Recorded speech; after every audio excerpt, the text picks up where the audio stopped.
are controversial topics. And then we have, well, there's this.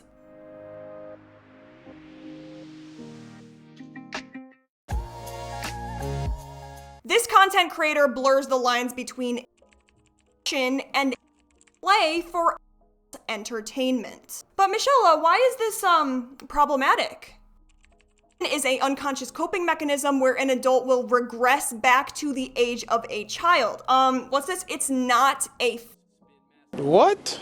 They could not be more polar opposite, completely unrelated. Hello, society? This is Michelle speaking. I was thinking that we should have a conversation, right? Because where do you draw the line?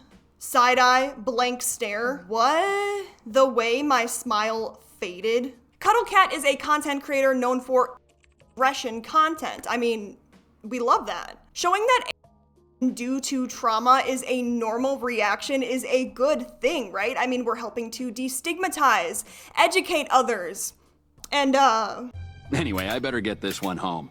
See you, box man. No. Yeah. maybe not like that. Does this, to anybody else, cross into something that is far more concerning? When and regression become just like blurred, they're basically the same thing online.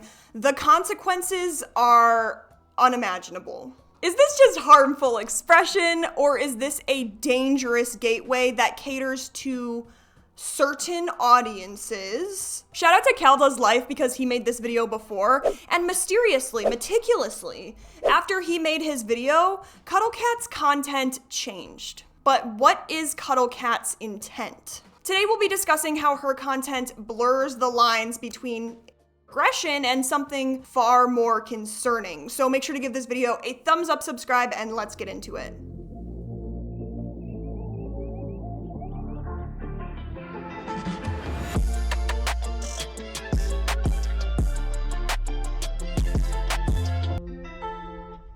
Despite, you know, her other social medias, Kuddlekatt's TikTok is completely innocent, right? I mean, kind of.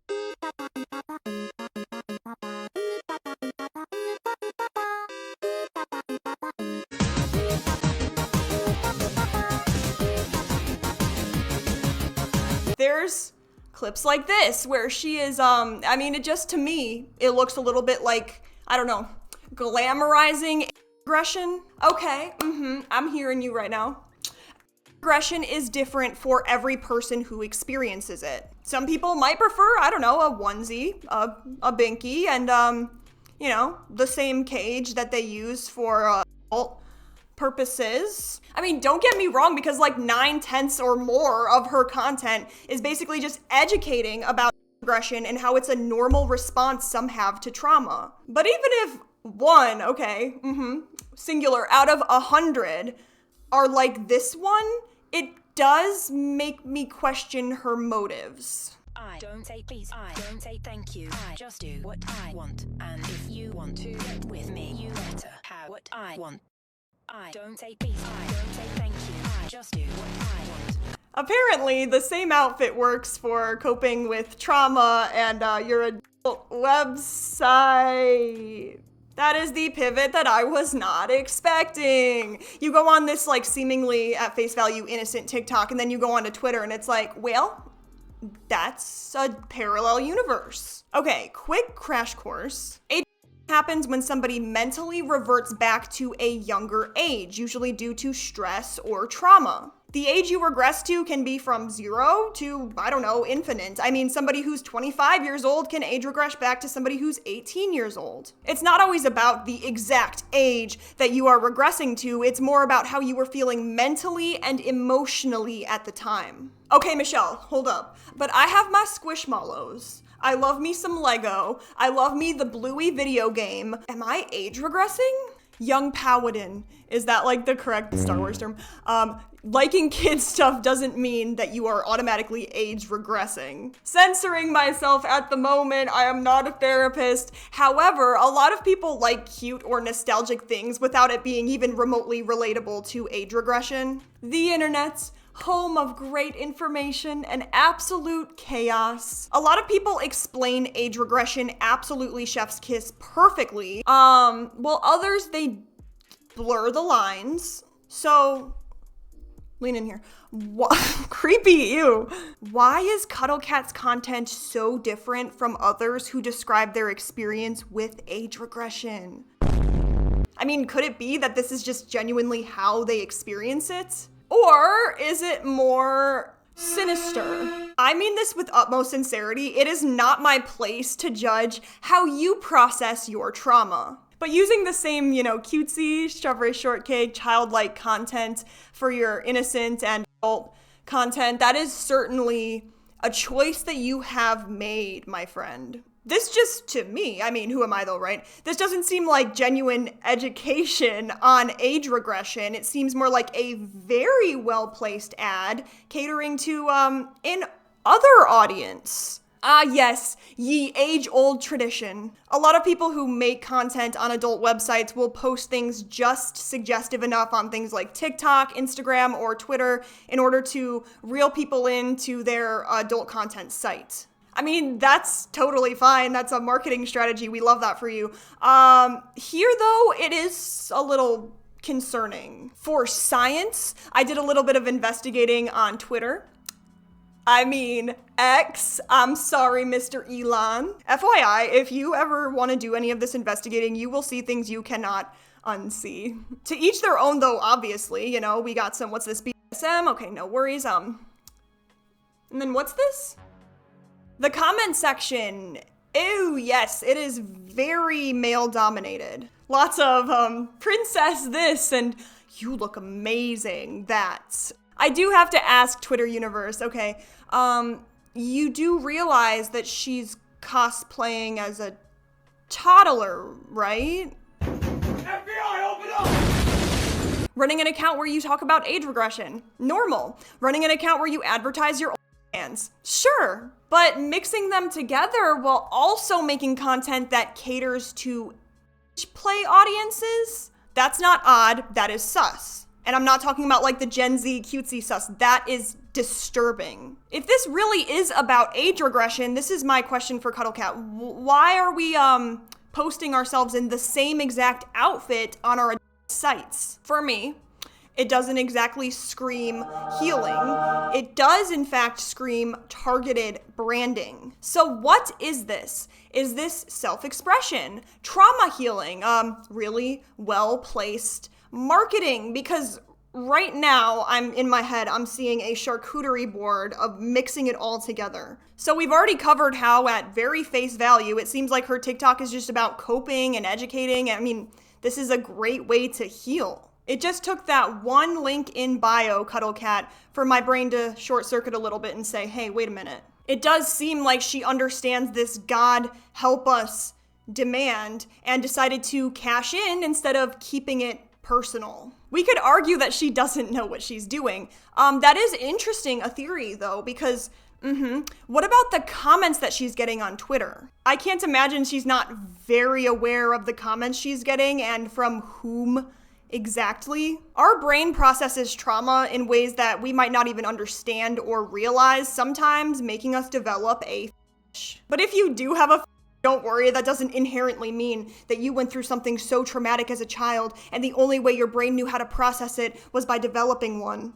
Fetishes can be influenced by a variety of factors, like genetics, conditioning, or early childhood experiences. And on facts that you might not have known, but now they're useless information in your head, did you know that 36% of Americans admit to having one? Here's another little factoid that actually does matter. Consent, yeah, it matters. Not hurting other people against their consent, yeah, that matters. So it's hard to ignore that her content seems to be attracting people who are sexualizing things that should absolutely never be sexualized.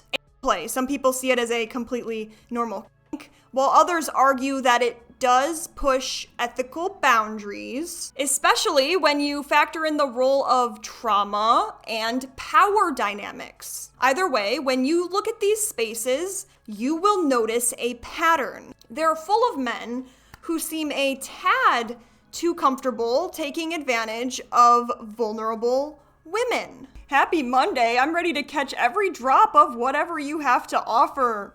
Water emoji, shower emoji. A nice glass of water is what I have to offer. LOL, so naughty. Anything drool on me, baby.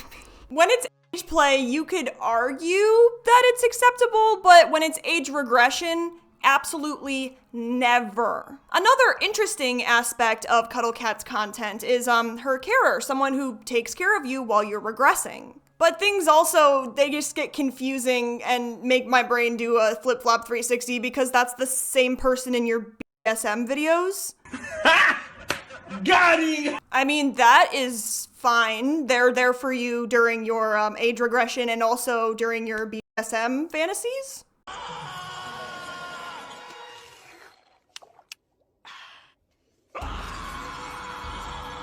Okay, so people who age regress might have a loved one who might step in and act as a carer. They can provide emotional support and stability while you're in this childlike state. But here's the thing. A carer for age regression is a different universe than a carer for age play. If age regression is fire, age play is ice. If age regression is day, play is night. Are you catching on to what I'm saying here? Like, do we need more metaphors? Are we understanding? The roles, the intentions, the emotional dynamics could not be more different. In the context of play, a carer's role is primarily in recreation and fantasy. They might take on a more dominant role, guide behaviors, set rules. And I'm not here to make any sort of like wild accusations because, we have no idea what's going on when the cameras are shut off. But if somebody with an age play kink were to date someone who age regresses, it's giving oil and water, two things that do not blend well and could lead to harm and confusion, to put that lightly. But okay, what is your perspective on this? Obviously, I'm speaking as I've never had an experience like this. And I understand that being into age play and age regressing can both be linked to trauma, so it might make sense that you have both. But if somebody who's into age play dates somebody who age regresses, boundaries need to be absolutely mint crystal clear. Daddy, chill. There's risk of exploitation if the person who's into play doesn't understand these lines. We are talking emotional harm.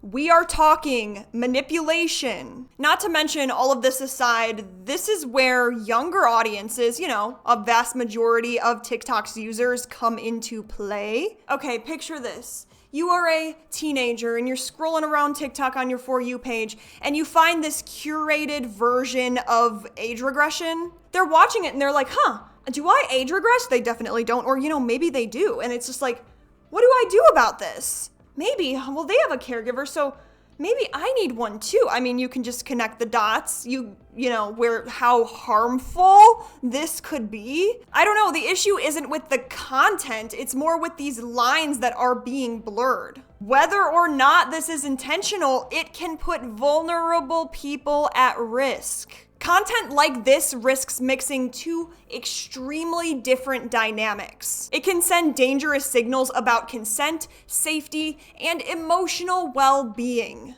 Worse, it opens this door for predators and damages the credibility for people who are actually trying to educate about age regression. And that's what I'm saying, it's not about Kuddlekatt. It's not about any specific creator. It's about the impact that content like this can have. When you say, it's potato, it makes it harder for vulnerable individuals to find a safe way to cope. It can create dangerous power dynamics that opens up this door for manipulation and abuse. And you might be thinking okay, Michelle, some of these videos are interesting, but maybe this is just genuinely age regression and she's just trying to normalize it. But I don't know, it's kind of like this trend. It depends on the poses, there's certain movements, just presenting things that seem tailor-made to get adult eyes on the screen. It's similar to the controversy surrounding Melanie Martinez. Some people are criticizing these childlike aesthetics that are alongside these very adult themes, while other people are just like, this is artistic expression. Stop it. get some help. The debate got very heated and a lot of people were just being shrugged off like, are you kidding me? You're overreacting. You're seeing things that aren't there. In my opinion, people were not outraged for no reason. People are like, oh, you're so creepy. You're seeing things. People are like, I'm trying to protect children. I'm sorry. And then we have Kuddlekatt, who is presenting herself in a childlike way while pushing adult content. Hey, yo, what the fuck? And when that's being posted on TikTok, yeah, people have questions. You want it? You want it? It's cute. You want it? Oh, so cute. It's cute. It's cute, you like? It's one thing for people to call out Kuddlekatt, but the fact that there is even an audience to cater to who is interested in that kind of thing, that is where the real problem lies. Hi, is this Mr. TikTok? Yeah. So are we just gonna allow people to be posting childlike content while posting similar content on sites while calling it age regression now? Yeah, that's chill? Okay. Nobody on TikTok's moderation team would be questioning this because it's like, in their eyes, she's just educating about age regression. It's normal. It's not like they're gonna do a deep dive history, psychology class on the difference between play and age regression. But with younger audiences dominating TikTok, I do think tightening up controls should be a little bit more of a priority here. You thought morality was the priority? Well, think again, because if it makes money, that is all that matters. I need a wine glass. This does remind me of Gate because of the lack of moderation. It was this disturbing YouTube trend where seemingly innocent videos were uploaded with our favorite characters, such as Elsa. Spider-Man, we got Peppa Pig. But it actually contained unbelievably inappropriate claims. Inappropriate videos have infiltrated YouTube Kids, often showing popular children's characters in violent and even sexual scenarios. All of it was disguised as children's entertainment. This trend it highlighted the dangers of unregulated content and the importance of keeping children's media safe from exploitation. It was particularly disturbing considering the targeted audience was children. Are you serious? The videos had these innocent thumbnails, they slipped straight through past YouTube's moderation, and what's this? A child's watching a video about Elsa and this comes on their up next? Some were mass-produced by bots or had this low-effort animation in order to exploit YouTube's ad revenue. After the backlash, YouTube cracked down and implemented this AI moderation and increased restrictions on YouTube Kids.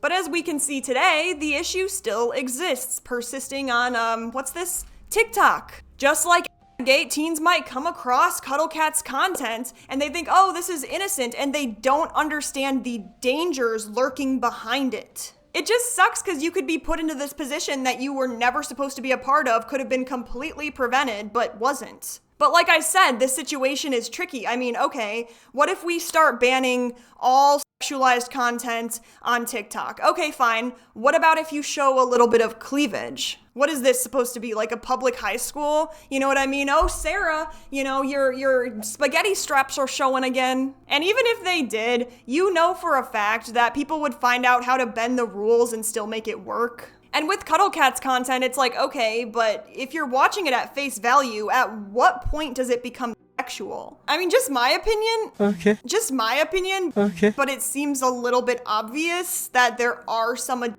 themes mixed into it. To me, it seems like a very sexualized, over-the-top version of age regression that crosses into age play, but I mean, I could be off base. I could definitely see a person who is age regressing, I don't know, wanting to play with Barbies. I understand that they're not literally like a child, they are in a childlike mindset. Because obviously, if you're a baby, right, you're not gonna be thinking to yourself, I need to be wearing a onesie right now. But if you are age regressing, I don't know, maybe wearing these clothes can make you feel more like cozy and just secure. But what I am failing to understand are these TikToks where the age regression is being acted out in this theatrical way that's very much like, Daddy, Dada, I'm Ty-Ty, I wanna go home now. At what point does this stop being coping and start, you know, crossing into something else?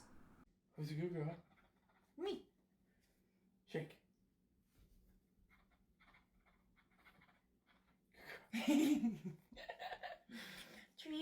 A lot of people in the comment section aren't being fooled either. They're like, hey, this is not age regression, this is play. Okay, maybe Kuddlekatt doesn't see the bigger picture here, how it's being interpreted, who is watching it. But that argument to me just falls apart because it's like, okay, Kuddlekatt, but what about on your Twitter where there's exclusively older men? You can't ignore that a big chunk of the people watching this content are far too invested in this infantilizing look. It is very concerning. I'm just being so for real, but it's like, it's hard to believe she doesn't know exactly what's going on here. She's making money off of it, which pretty much confirms that she understands the appeal. Okay, so let's say you ask an average TikTok user, hey, what is the difference between age regression and age play? Would they be able to tell you the difference? Probably not. And if she is making money on these sites while age regressing, that is very concerning. So Cal Does Life covered this topic on July 21st of 2024. After his video, she removed her OnlyFans link from her bio. In fact, there are no direct links between most of her accounts. So what that might say to some people is that she realized, oh yeah, I was caught, what I was doing was wrong. But it's like, okay, but you can actually find this other content. Your usernames across platforms are very similar. It took me like 5 minutes. TikTok's new Belle Delphine. This is interesting because her content actually does draw comparisons to Belle Delphine, who has been criticized for intentionally blending childlike aesthetics with NSFW content. They have both presented themselves in a childlike way, whether it's their voice, their appearance, their clothing, while at the same time making content that was explicitly made for adults. Except in our case of Kuddlekatt, she's literally claiming to age regress. They have both faced backlash, but they have also been rewarded with making this their full-time job. In 2021, Belle Delphine disclosed that she made $1.2 million per month. I'm not claiming that her play content was like the main focus and that's exactly why she made so much money, but even if 1/4 of that, humanity, it's a lot. And it is devastating, and I can't even that this type of demand exists in the first place. So where do we go from here? I mean, I think this is a bigger problem, right? This isn't just about one creator. This is about blurring the lines between what is age play and age regression. And who takes that expense most of all? Let's like play the Jeopardy music. Oh, no, I got it. It's vulnerable people. I think sites like TikTok and OnlyFans, like they'll never be perfect. I do think that they should have stricter rules though. I think creators who mix these spaces of age regression and age play together should take responsibility and be like, hey, this is the kind of audience I am trying to attract. At what point do we stop saying like, oh, this is just coping, and start thinking maybe this is deliberate marketing? Here comes the money! Because when content like this starts showing up on the For You page of a minor, how are we gonna just ignore that? But I do think we should have a conversation. I mean, do you think this is harmless, or do you think this is something that should be taken much more seriously? I'm sure there will be comments down below because guess what? This is all opinion. I don't know how much of this is fact, but I do think that this conversation is long overdue. Anyways, if you made it this far, thank you so much. Make sure to comment below. I will be checking out your comments and probably learning a thing or two. I hope that, it can help push the conversation to let people know like, this is a phenomenon that actually happens. Make sure to give the video a thumbs up, subscribe, turn the bell on if you're feeling risky, and comment below. Thank you, it helps with the algorithm. And thank you so much to each and every one of my members for supporting my efforts on this channel. It genuinely does mean the absolute world to me. But to everyone, I hope you have a good day, night, whatever the case may be. Stay critical, and peace out.